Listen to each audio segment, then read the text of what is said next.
This is your Bible Geeks Daily Download, Money Problems.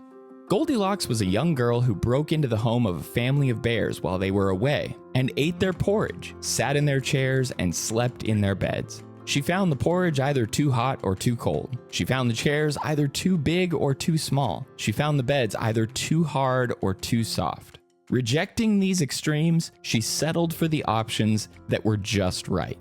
What a picky little home invader. So now let's talk about money. We might all agree that a homeless person on the street corner has money problems, but have you ever stopped to consider that the wealthiest person on earth has money problems too? We all struggle with money in different ways, from those living in poverty to those living in luxury. As a deathbed request to God, a man named Agar asked that he would experience neither extreme in the financial spectrum, but only receive what he needs to live. Give me neither poverty nor riches. Feed me with the food that is needful for me, lest I be full and deny you and say, "Who is the Lord?" Or lest I be poor and steal and profane the name of my God. Proverbs 30, verses 8 and 9.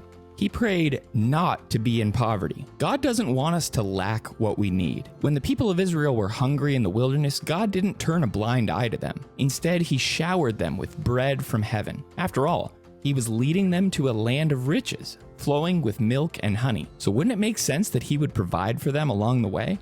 Don't worry when you're going through times of lack, since God has promised to provide for you if you're willing to seek him first. Matthew 6, verses 25 through 34. But he also asked the Lord not to give him riches. God doesn't promise to make us wealthy beyond imagination. When God showered down manna on Israel, they weren't allowed to gather more than they could eat that day. If they tried to collect more than that, they woke up the next day to find it spoiled and moldy.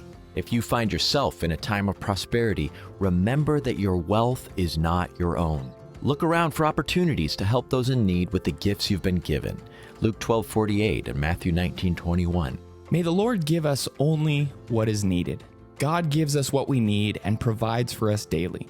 He was teaching his people humility and reliance on him in the wilderness. As Moses explained, he humbled you and let you hunger and fed you with manna, that he might make you know that man does not live by bread alone, but man lives by every word that comes from the mouth of God. Deuteronomy 8, verse 3. What do you need that God hasn't provided? More than all of our material possessions, he has given us his Son, who has already taken care of our greatest need, the forgiveness of our sin. Let's find true contentment in him and avoid the constant pursuit of material gain or the nagging worries of financial lack. Thanks for tuning in, and may the Lord bless you and keep you today. Shalom.